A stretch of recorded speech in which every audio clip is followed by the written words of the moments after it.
এই বছর আমরা স্বপ্ন দেখছি যে ইনশাআল্লাহ আমরা 100 কোটি টাকার ত্রাণ কার্যক্রম পরিচালনা করব। 20,000 ফ্যামিলির জন্য শুকনো খাবার, 70,000 ফ্যামিলির জন্য চাল ডাল ইত্যাদি, আর 70,000 ফ্যামিলির জন্য 25 কেজি করে চাল। আমরা 37 মেট্রিক টন, আপনারা অনেকে শুনেছেন যে ভুসি দিচ্ছি গরুর খাদ্য হিসাবে। ক্ষুদ্র ব্যবসায়ী, কৃষক এবং মৃত মানুষদের জন্য ব্যাপকভাবে আমরা কাজ করবো ইনশাআল্লাহ। আমাদের শুরুতে যেখানে 1 টাকাও ছিল না, সেখান থেকে এতদূর যে আল্লাহ তাআলা এনেছেন, ইনশাআল্লাহ ল্যান্ডমার্কে আল্লাহ তাআলা দিবেন, এটা আমার বিশ্বাস। সুপ্রিয় দর্শক শ্রোতা ভাই বোন, ত্রাণ এবং পুনর্বাসন কার্যক্রম 2024 আসন্না ফাউন্ডেশনের তরফ থেকে যে মহাকর্মযজ্ঞ চলছে, আমরা গত 4 দিন যাবত টানা আপনারা দেখছেন যে ত্রাণ প্যাকেজিং এর কাজে ব্যস্ত আছি। প্রতিদিন প্রায় 1.5 থেকে 2,000 মানুষ আমাদের এই মহাকর্মযজ্ঞে অংশগ্রহণ করছেন এবং তারা সকাল 7টা থেকে নিয়ে রাত 10টা পর্যন্ত এই পুরো সময় জুড়ে প্যাকেজিং এর কাজে ব্যস্ত থাকছেন এবং এটাকে আবার বিতরণ করবার জন্য অনেকগুলো টিম আমাদের প্রত্যেকটা জেলায়, অর্থাৎ বন্যা দুর্গত প্রত্যেকটা জেলা তারা কাজ করে চলেছে। আমাদের নতুন করে যে কার্যক্রম পরিচালনা করার সিদ্ধান্ত আমরা গ্রহণ করেছি তা হলো 20,000 ফ্যামিলির জন্য শুকনো খাবার, 70,000 ফ্যামিলির জন্য চাল ডাল ইত্যাদি, আর 70,000 ফ্যামিলির জন্য 25 কেজি করে চাল। এটা 50,000 ছিল, গতকালকে আমরা এটাকে 20,000 করে প্লাস করেছি। সেই সাথে পুনর্বাসনের জন্য 5,000 সিদ্ধান্ত এখনো আছে। সেই সাথে আমাদের যে নতুন করে যে জিনিসগুলো আমরা যুক্ত করেছি সেটা হলো যারা ছোটখাটো ব্যবসা করেছেন এবং ক্ষতিগ্রস্ত হয়েছেন তাদেরকে আমরা পুঁজি দিয়ে তাদের ব্যবসা আবার দাঁড় করাবার জন্য আমরা সহযোগিতা করতে চাই। কোনো ক্ষুদ্র ঋণ নয়, কোনো সুদ বা সুদমুক্ত সুদযুক্ত কোনো ঋণ নয়, আমরা তাদেরকে স্রেফ সরাসরি ডোনেশন দিয়ে তাদেরকে আমরা তাদের ব্যবসাটাকে পুনর্গঠন করবার জন্য সহযোগিতা করতে চাই। কৃষক ভাইরা যারা ক্ষতিগ্রস্ত হয়েছেন তাদেরকে আমরা 2022 বন্যায় 1000 কৃষককে 5,000 করে টাকা আমরা দিয়েছি। এবছর আমরা পরিকল্পনা করেছি কৃষক ভাইদেরকে কাউকে 5,000, কাউকে 10,000, ক্ষতির রেশিও অনুযায়ী হয়তো আমরা ইনশাআল্লাহ সহযোগিতা করব। কৃষক ভাইদের সহযোগিতাটা বিভিন্নভাবে হতে পারে। একজন মানুষ 2টা গরু পালতেন বা 1টা গরু পালতেন, গরুটা মারা গেছে, আমরা তাকে বাছুর কিনে দিব যাতে করে তিনি আবার শুরু করতে পারেন। সেই সাথে যারা মারা গেছেন অথচ ফ্যামিলিটা তার উপর নির্ভর করতো, আমরা তাদেরকে ইনশাআল্লাহ তাদের ফ্যামিলির সদস্যদেরকে স্বাবলম্বী হওয়ার জন্য একটা উপায় আমরা বের করে দেব ইনশাআল্লাহ তাআলা। তাহলে নতুন করে আমাদের ক্ষতিগ্রস্ত ক্ষুদ্র ব্যবসায়ী, কৃষক এবং মৃত মানুষদের পরিবারদের জন্য আমরা ইনশাআল্লাহ বিশেষভাবে পুনর্বাসন কার্যক্রম পরিচালনা করব। সর্বসাকুল্যে আমরা যেটি ভাবছি তা হলো আসন্না ফাউন্ডেশনের তরফ থেকে এই বছর আমরা স্বপ্ন দেখছি যে ইনশাআল্লাহ আমরা 100 কোটি টাকার ত্রাণ কার্যক্রম পরিচালনা করব। ইতিমধ্যে আমাদের খাদ্য সামগ্রী ইত্যাদি প্রায় 2 থেকে 2,500 মেট্রিক টন ইতিমধ্যে বিতরণ করার পরিকল্পনা চূড়ান্ত হয়ে গেছে। এটা বিতরণ হওয়ার পথে, বিতরণ হবে ধীরে ধীরে, কিন্তু চূড়ান্ত হয়ে গেছে। এর বাইরে ক্ষুদ্র ব্যবসায়ী, কৃষক এবং মৃত মানুষদের জন্য ব্যাপকভাবে আমরা কাজ করবো ইনশাআল্লাহ, এবং স্থায়ীভাবে বন্যা পরবর্তী যে পদক্ষেপগুলো সেগুলো নেওয়ার জন্য আমরা কিছু ব্যবস্থা গ্রহণ করবো, কিছু ইকুইপমেন্ট নেবো যেগুলো পরবর্তীতে আমাদের কাজে হবে। যেমন ফেনীতে আমরা দেখেছি যোগাযোগ ব্যবস্থা ভেঙে পড়েছে, অথচ আমাদের ওয়াকিটকি ছিল না, আমরা সেগুলো ইনশাআল্লাহ করবো।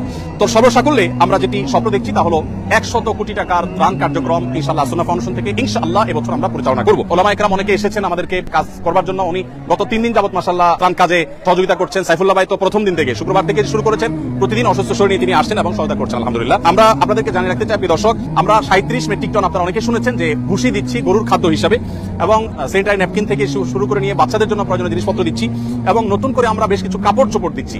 কারণ আপনারা জানেন যে আশ্রয় কেন্দ্রগুলোতে অনেকে এসেছে যারা এক কাপড়ে এসেছে, তাদের এখন কাপড় চোপড় দরকার, তাদেরকে আমরা কাপড় চোপড় দিচ্ছি। অনেকের কাপড় চোপড় বন্যায় ঘর বাড়ি সব শেষ হয়ে গেছে, কিছু রাখতে পারেনি, পুরনো কাপড়টা শুধু আছে, তাদেরকে আমরা পোশাক আশাক দিচ্ছি ইনশাআল্লাহ। একটা বিষয় আমি বলতে চাই আপনাদের সাথে ওলামা ইকরাম, এটা হলো যে আমি দেখেছি যে মানুষ যেভাবে ঐক্যবদ্ধ হয়েছে, এই ঐক্যবদ্ধ জাতি ইতিপূর্বে আমরা কখনো দেখি নাই। বাংলাদেশের ইতিহাসে আমি এইভাবে মানুষের স্বতঃস্ফূর্ততা আমি দেখিনি। সে টিএসসি থেকে আসন্না ফাউন্ডেশন পর্যন্ত সব জায়গায় আপনি স্বতঃস্ফূর্ততা দেখতে পাবেন। আজকের একটি ঘটনা আমি বলি। আমি বাংলাদেশ সেনাবাহিনীর কাছে 3 ট্রাক মালামাল, 3টা কাভার্ড ভ্যান ভর্তি মালামাল হস্তান্তর করে আমি আসছিলাম। একটা অটো রিকশার পেছনে দেখলাম লেখা আছে একটা কাগজে, বন্যার্থদের পাশে দাঁড়ান। আমি চিন্তা করলাম একজন অটো রিকশা চালক তিনি কোন জায়গা থেকে এটা অ্যারেঞ্জ করেছেন এবং নিচে লেখা আছে যে আহ্বায়ককে অটো রিকশা চালক, তার মানে এটা তার উদ্যোগে, কেউ লাগায়নি। মানে তিনি চিন্তা করেছেন আমি আর কিছু করতে না পারি, আমার রিকশার পেছনে একটু মানুষকে আহ্বান করে আমি বন্যার্থদের পাশে দাঁড়ানোর জন্য চেষ্টা করি। দেখুন, এইরকম স্বতঃস্ফূর্ত প্রচেষ্টা আসন্না ফাউন্ডেশনের বিভিন্ন প্রতিষ্ঠান থেকে বিভিন্ন ব্যক্তিবর্গ একের পর এক আসছেন এবং সহযোগিতা তারা দিচ্ছেন। আমার বিশ্বাস যে এইভাবে যদি আমরা ঐক্যবদ্ধ থাকি তাহলে শুধু লিডারশিপের প্রয়োজন হবে। এদেশের মানুষ যেভাবে ঐক্যবদ্ধ, এদেশের মানুষ যেরকম কল্যাণকামী, একজনের বিপদে আরেকজন ঝাঁপিয়ে পড়ছে, বিশেষ করে জাতীয় দুর্যোগে যেভাবে সবাই ঝাঁপিয়ে পড়ছে, যদি আমাদের সেরকম লিডারশিপ থাকে তাহলে আমার মনে হয় আর কোনো কিছুরই প্রয়োজন হবে না, এবং এই জাতিকে পৃথিবীর সবচেয়ে শক্তিশালী জাতিতে পরিণত করতে পারবে ইনশাআল্লাহ তাআলা। যেটি আমি বলছিলাম যে আমাদের ত্রাণ কার্যক্রম পরিচালনার জন্য আলহামদুলিল্লাহ গতকালকে আমাদের এখান থেকে 13টি ট্রাক চলে গেছে ফেনী, কুমিল্লা, নোয়াখালী, লক্ষ্মীপুর এই জেলাগুলোতে। আজকে 3টা কাভার্ড ভ্যান আমরা বাংলাদেশ সেনাবাহিনীর কাছে হস্তান্তর করেছি, সেটা অন দা ওয়ে আছে, এবং ইনশাআল্লাহ আগামীকাল সকালে সেটা বিতরণ হবে। আর একটা ট্রাক বিতরণ হবে সিলেটে বন্যা দুর্গত এলাকায়, আরেকটা চট্টগ্রামে, আরেকটা কুমিল্লাতে। ফেনীতে আমরা 3টা ট্রাক মাল সেনাবাহিনীর কাছে গত পরশুদিন হস্তান্তর করে আসছি।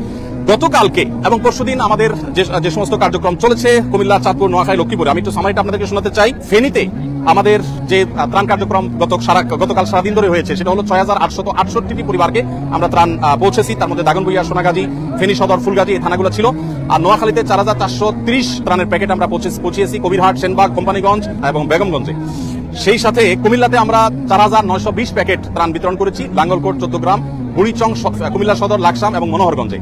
লক্ষ্মীপুরে আমরা 1600 ত্রাণের প্যাকেট বিতরণ করেছি কমলনগরে, এবং চাঁদপুরে আমরা ফরিদগঞ্জে 1650টি প্যাকেট আমরা বিতরণ করেছি। সর্বসাকুল্যে এই কয়েকটা জেলা আমরা গতকালকে 19,468, গতকালকে এবং পরশু হয় কিছু ছিল সম্ভবত 19,468 প্যাকেট আমরা বিতরণ করেছি। আর এর বাইরে সেনাবাহিনীর মাধ্যমে যে সমস্ত এলাকা আমরা যেতে পারছি না, যেমন ছাগলনাইয়া, পরশুরাম থানা, ফেনীর এবং যে সমস্ত জেলাতে আমরা যেতে পারছি না, সেগুলোতে বাংলাদেশ সেনাবাহিনীর মাধ্যমে আমরা পৌঁছে দিচ্ছি। তো আমি আবার আপনাদেরকে বলে রাখতে চাই, জাসুনা ফাউন্ডেশন থেকে আলহামদুলিল্লাহ আমরা এই বছর 100 কোটি টাকার ত্রাণ এবং পুনর্বাসন করার পরিকল্পনা হাতে নিয়েছি। আমাদের শুরুতে যেখানে 1 টাকাও ছিল না, সেখান থেকে এতদূর যে আল্লাহ তাআলা এনেছেন, ইনশাআল্লাহ ল্যান্ডমার্কে আল্লাহ তাআলা আমাদেরকে নিবেন, এটা আমার বিশ্বাস। আর সেই সাথে একটা নতুন তথ্য দিয়ে রাখি, আমাদের ত্রাণের প্যাকেটগুলোতে আমরা এখন থেকে একটা ত্রাণ দেওয়ার সময় যারা আমাদের মুসলিম ভাইরা আছেন তাদের জন্য আমরা একটা কাগজ লিফলেট দিয়ে দিচ্ছি। লিফলেটটাতে দুই পিঠে দুইটা লেখা আছে। একটা লেখা হলো একজন ভালো মুসলিম হতে করণীয় কি। আমাদের অনেক মুসলমান আছে কিন্তু ভালো মুসলমান নাই, ভালো মুসলমান হতে করণীয় কি, এই লিফলেটটা আমরা ত্রাণের প্যাকেটের সাথে দিব। সেই সাথে অপর পিঠে লেখা আছে বিপদে মুমিনের করণীয় কি। বিপদগ্রস্ত মানুষ ডিপ্রেশনে থাকে, মানসিকভাবে তারা কষ্টে থাকে, তো সেই কষ্ট যেন লাঘব হয় সেজন্য আমি ইনশাআল্লাহ তাদেরকে এটা দিব, এবং চাচ্ছি যে এটা পড়ে তারা তাদের ডিপ্রেশন দুশ্চিন্তা দূর করুক। অনেকে দুশ্চিন্তা করছিলেন দুর্গম এলাকাগুলোতে ত্রাণ নিয়ে। আমি আজকে বাংলাদেশ সেনাবাহিনীর সিওডিতে, ঢাকা সিওডিতে সেনা ক্যাম্পে আমি গিয়েছি। সেখানে যেই পরিমাণ কর্মযোগ্য সেনাবাহিনী করছে সেটা আমি দেখে অভিভূত। 22-এর বন্যায় সেনাবাহিনীর কাজ আমি দেখেছি এই সিওডিতেই, বাট সেই তুলনায় অনেক গুণ বেড়েছে। শুধু সেনাবাহিনী নয়, সাধারণ মানুষও এত বেশি মালামাল নিয়ে আসছে যে ইতিপূর্বে এত মালামাল আমি সিওডিতে আনতে দেখিনি।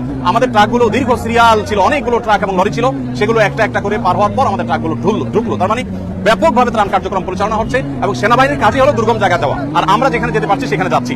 আলহামদুলিল্লাহ সব মিলিয়ে আমি বিশ্বাস করি যে এই কষ্ট দূর হতে খুব বেশি সময় লাগবে না, এটা দূর হয়ে যাবে। আল্লাহ তাআলা আমাদের সবাইকে অভাবী দুস্থ মানুষদের পাশে যেরকম আমরা দাঁড়াচ্ছি, বন্যার সময় ধনী দরিদ্র সব সমান হয়ে গেছে। আমি ধনী দরিদ্র যারা আছেন তাদের সবার জন্য আমি শুভকামনা করছি, আল্লাহর কাছে দোয়া করছি আল্লাহ তাআলা আমাদের সবার কষ্ট দূর করে দিন। বন্যার সময় বিশেষ করে অনেক সচ্ছল মানুষও যে কষ্টে আছেন, সেই কষ্টটা লাঘব করার জন্য এখন আমাদের প্রত্যেককে যার যার জায়গাতে কষ্ট করা দরকার এবং পরিশ্রম করা দরকার। জাযাকুমুল্লাহ খাইর। আল্লাহ তাআলা আমাদের সবাইকে আর্ত মানবতার সেবায় নিজেদেরকে নিয়োজিত করার তৌফিক দান করুন। আমি আবারও বলছি, বাংলাদেশে মানুষ যেভাবে একতাবদ্ধ হয়েছে ভালো কাজের জন্য, প্রয়োজন ভালো লিডারশিপ। আল্লাহ আমাদেরকে সেটা তৌফিক দান করুন।